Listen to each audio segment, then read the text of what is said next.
Assalamu alaikum, Maha Sarfraz here from the platform of Study River Academy. Today we will discuss the current affairs of 15th, 16th and 17th August 2022. Let's start.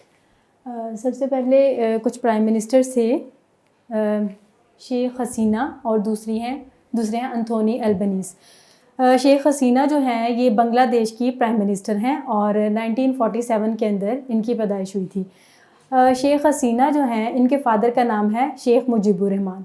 Sheikh Mujibur Rahman जो है ना ये बांग्लादेश की history के अंदर बहुत important personality रह चुके हैं।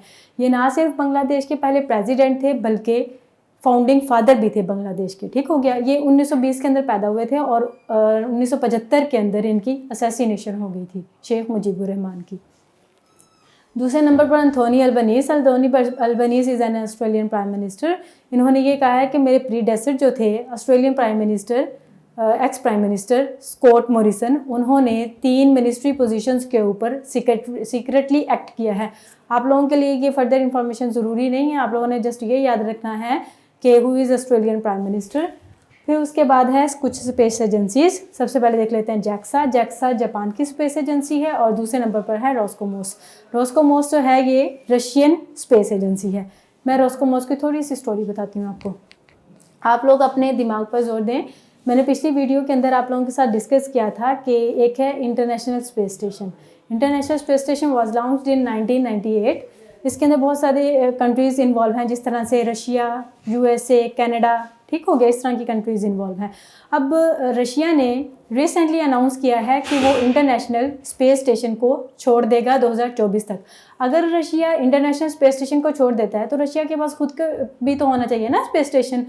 तो जो स्पेस एजेंसी है रशियन स्पेस एजेंसी रोस्कोमोस, उसने अभी एक मॉडल रिलीज़ किया है अपने स्पेस स्टेशन का। ठीक हो गया, मतलब जो शो करवा रहा है कि वो अपना भी स्पेस स्टेशन जल्दी बिल्ड कर लेंगे। फिर उसके बाद कैपिटल्स। जो कैपिटल्स मैं आप लोगों के साथ आज डिस्कस करूंगी वो आपके जीके पॉइंट ऑफ व्यू के से भी बहुत इंपॉर्टेंट है, वो हम डिस्कस कर लेते हैं। सबसे पहले है हंगरी का है बुदापेस्ट, ऑस्ट्रिया का है वियना, उसके बाद स्लोवाकिया है कि ब्राटिस्लावा और सर्बिया का है बेलग्रेड। तो इनकी इंपॉर्टेंट बात यह है कि यूरोप के अंदर एक रिवर है डैन्यूब रिवर। ठीक हो गया, डैन्यूब रिवर के ऊपर ये चारों कैपिटल्स आते हैं। अब डैन्यूब रिवर की थोड़ी सी मैं आपको लोकेशन बता देती हूँ, ये कहाँ से निकलता है। यूरोप के अंदर एक कंट्री है जर्मनी के अंदर एक माउंटेन रेंज है ब्लैक फॉरेस्ट में से डैन्यूब रिवर निकलता है और बहुत सारी कंट्रीज में से गुजरता हुआ जाता है। और ठीक हो गया, आप लोगों ने याद रखना है डैन्यूब रिवर पर 4 कंट्रीज के जो मैंने आपको कैपिटल्स बताए हैं वो आप लोगों ने अच्छी तरह से अपने दिमाग में रखने हैं। फिर उसके बाद कुछ न्यूज़पेपर्स से न्यूज़ एजेंसीज और मैगजीन्स। सबसे पहले देख लेते हैं न्यूज़ एजेंसीज। एक है AFP फ्रांस की न्यूज़ एजेंसी है और APP पाकिस्तान की न्यूज़ एजेंसी है। न्यूज़पेपर है एक हरेट्स जो है न्यूज़पेपर है और न्यूज़ वीक जो है ये मैगजीन है अमेरिका का। फिर उसके बाद कुछ पर्सनालिटीज़ हम लोग देख लेते हैं।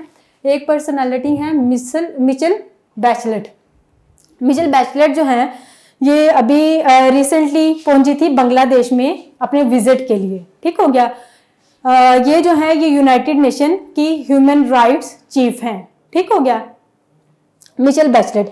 अब मिचेल बैचलेट जो है ना इन्होंने कहा कि मैं जब बांग्लादेश में जाऊंगी तो मैं शेख हसीना से मिलूंगी जो प्राइम मिनिस्टर है ना, और इसके अलावा वहाँ पर जो रोहिंग्या मुस्लिम्स रह रहे हैं वो मैं उनके साथ देखूंगी कि उनकी सिचुएशन क्या है वहाँ पे।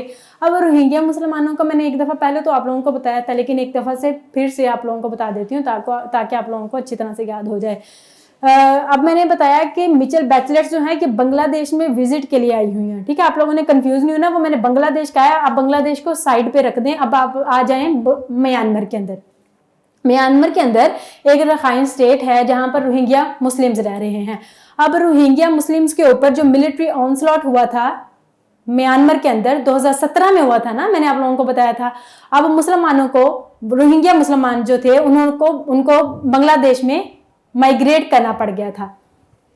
अब बांग्लादेश के अंदर जो रोहिंग्या मुस्लिम्स रह रहे हैं ये चाह रही है कि मैं उनकी सिचुएशन देखूं कि वहां पर जो मुस्लिम्स रह रहे हैं वो किस कंडीशन में रह रहे हैं। ठीक हो गया, फिर उसके बाद हैं अब्दुल गनी ब्रदर, ये अफगानिस्तान में डिप्टी प्राइम मिनिस्टर है। अच्छा, अब वहाँ पर अफगानिस्तान के अंदर अफगान तालिबान है ना, उनकी गवर्नमेंट है, तो उनकी गवर्नमेंट जो पहले गवर्नमेंट थी वो कब आई थी, 1996 से लेकर 2001 तक। अब दोबारा उनकी गवर्नमेंट कब आई है, 2021 के अंदर। ठीक हो गया। अब 2021 के अंदर जो उनकी गवर्नमेंट आई है वो किस डेट को आई थी, 15 अगस्त को। और 15 अगस्त किसका इंडिपेंडेंस डे है, इंडिया का। फिर उसके बाद है काई जेन होंग। काई जेन होंग जो है ना पर्सनालिटी, ये चाइनीज एम्बेसडर हैं श्रीलंका के अंदर। आप अपने दिमाग पर जोर दें कि मैंने आप लोगों के साथ डिस्कस किया हुआ था कि चाइना की एक सर्वे शिप है योन वैंग 5, ठीक हो गया, वो श्रीलंका की हम्पनटोटा पोर्ट पर आना चाह रही है। अब यूएसए और इंडिया ये दोनों चाह रहे थे कि ये पोर्ट पर ये शिप ना आए। वो क्यों ना आए, क्योंकि इंडिया को लग रहा था कि ये हमारी जासूसी के लिए आ रही है, लेकिन श्रीलंका ने कहा कि ये जस्ट रीफिलिंग के लिए आ रही है और बाकी इसका कोई मकसद नहीं है। लेकिन अब अमेरिका और इंडिया के मना करने के बावजूद ये 16 अगस्त को उस पोर्ट पर पहुंच गई थी। ठीक हो गया, हम्पनटोटा पोर्ट पर।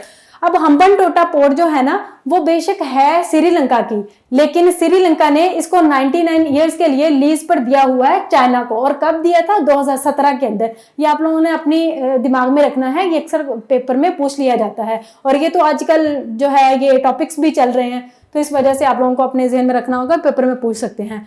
फिर उसके बाद देख लेते हैं बाबर आजम। बाबर आजम पाकिस्तान की जो मेन क्रिकेट टीम है उसके कैप्टन है और उनको रिसेंटली सितारा-ए-इम्तियाज के लिए नॉमिनेट किया गया है। फिर उसके बाद है बदर अब्दुल्ला अल मुनेफ। ये कुवैत के अभी रिसेंटली कुवैत ने अपने इनवाय सेंड किया है ईरान के अंदर। एक्चुअली ये जो है कुवैत ने अपना इनवाय भेजा है, ये तकरीबन 6 साल बाद भेजा है, क्योंकि ईरान और कुवैत के दरमियान में कशीदगी चल रही थी। अभी वो थोड़ी बेहतर होने लग गई है, तो इस वजह से कुवैत ने अपना नया इनवाय भेज दिया है ईरान के अंदर। फिर उसके बाद है डॉक्टर नफीक सादिक। डॉक्टर नफीक सादिक जो है ना ये स्पेशल एडवाइजर भी रह चुकी हैं यूनाइटेड नेशन सेक्रेटरी जनरल की, लेकिन इनकी अभी डेथ हो गई है 14 अगस्त को। और इनकी इंपॉर्टेंट बात ये है कि ये पाकिस्तानी है। ठीक हो गया, इनकी डेथ कब हुई है, 14 अगस्त को। ये तो आप लोगों के लिए याद करना भी आसान होगा क्योंकि हमारा भी इंडिपेंडेंस डे है। और इनकी न्यूयॉर्क सिटी के अंदर डेथ हुई है। फिर उसके बाद 2 चीफ्स थे, एक गवर्नर है। पहले देख लेते हैं कि इस्लामाबाद हाई कोर्ट के जो एक्टिंग चीफ जस्टिस हैं वो है आमिर फरूक, और चीफ ऑफ एयर स्टाफ जो है जहीर अहमद बाबर, मैंने पहले भी आप लोगों के साथ शेयर किया हुआ है। और acting state bank of Pakistan के गवर्नर जो है वो है डॉक्टर मुर्तजा सैयद, ये भी मैंने आप लोगों के साथ शेयर किया हुआ है। और स्टेट बैंक ऑफ पाकिस्तान कब स्टैब्लिश हुआ था, 1 जुलाई 1948। फिर उसके बाद कुछ मिसलेनियस क्वेश्चन थे। पहला जो है वो है गैसप्रोम, रोजनेफ्ट और ल्यूकॉइल। ये जो है ना ये 3 कंपनीज हैं और ये रशिया से बिलोंग करती हैं। ठीक हो गया, इतना आप अपने दिमाग में रखें। दूसरी बात मैं आप लोगों को बताती हूँ इसी पॉइंट से रिलेटेड कि रशिया और जो यूएसए है ये दोनों आपस में है राइवल्स। ठीक हो गया। अब पहले यूएसए की सऊदी अरेबिया के साथ बल्कि अब भी बनती अच्छी थी। ठीक हो गया, आपस में ये दोस्त थे। लेकिन सऊदी अरेबिया का अभी टिल्ट होने लग गया है, रशिया की तरफ भी होने लग गया टिल्ट। ठीक हो गया, वो हमें कैसे पता लगता है, क्योंकि बहुत सारे उसके वहां पर कुछ ऐसे इवेंट्स हुए जिससे हमें पता लगा कि इसका टिल्ट हो रहा है रशिया की तरफ। और एक और इवेंट जो इंपॉर्टेंट इवेंट है वो ये है कि अल वलीद बिन तलाल जो है ये बिलियनियर है सऊदी अरेबिया के, और इन्होंने रिसेंटली जब रशिया ने अटैक किया था यूक्रेन में तब से, तो उसके बाद से ये इन्वेस्टमेंट स्टार्ट हुई है। उन्होंने $500 मिलियन की इन्वेस्टमेंट की है इन कंपनीज के अंदर। ठीक हो गया। सिंपली आपने को ये याद रखना है कि अल वलीद बिन तलाल जो है इन्होंने $500 मिलियन की इन्वेस्टमेंट की है रशियन की इन 3 कंपनीज के अंदर। ठीक हो गया, और ये सऊदी बिलियनियर है। फिर उसके बाद है रशिया जो तुर्की जो है ना इसने सीरियन बॉर्डर के ऊपर अभी एक एयर स्ट्राइक की है जिसकी वजह से सीरियन गवर्नमेंट के 17 फाइटर्स किल हो गए हैं। और फिर उसके बाद है ग्लोबल हंगर इंडेक्स, ये आप लोगों ने जरूर याद रखना है क्योंकि पेपर के अंदर पूछ सकते हैं। इसके अंदर ये है कि ग्लोबल हंगर इंडेक्स के अंदर पाकिस्तान का रैंक जो है वो 92 और ओवरऑल जो कंट्रीज हैं वहां पे मेंशन वो है 116। ठीक हो गया। फिर उसके बाद है जापान के कुछ साइंटिस्ट के बारे में एक मैं आप लोगों को बात बताती, बहुत इंटरेस्टिंग बात है। वो ये है कि साइंस से रिलेटेड है। वो ये है कि जो जापानीज साइंटिस्ट है वो ये जानना चाह रहे हैं कि बिलियन ईयर्स अगो इस अर्थ के ऊपर पानी कहाँ से आया, जिंदगी कैसे जमीन के ऊपर स्टार्ट हुई। ठीक हो गया। अब जो रशिया है, सॉरी जापान है, जापान ने अपना एक स्पेस स्टेशन भेजा था। ठीक हो गया, उसका नाम था हयाबुसा 2। ये 2014 के अंदर इन्होंने लॉन्च किया था स्पेस मिशन, और ये 2020 के अंदर वापस आ गया।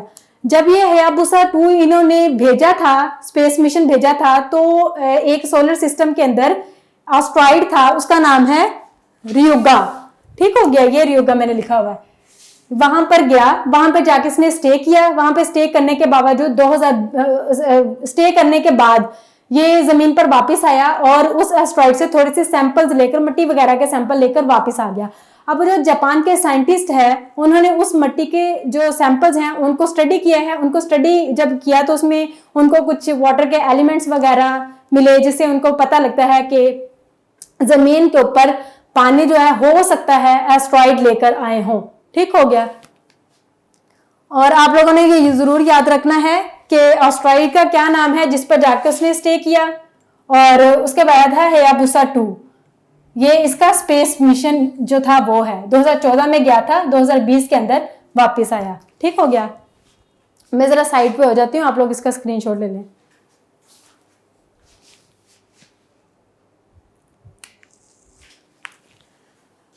आज के लिए इतना ही। आप लोगों के कोई सजेशंस हों तो आप लोग ड्रॉप कर सकते हैं। ठीक हो गया। Thank you so much. अल्लाह हाफिज़।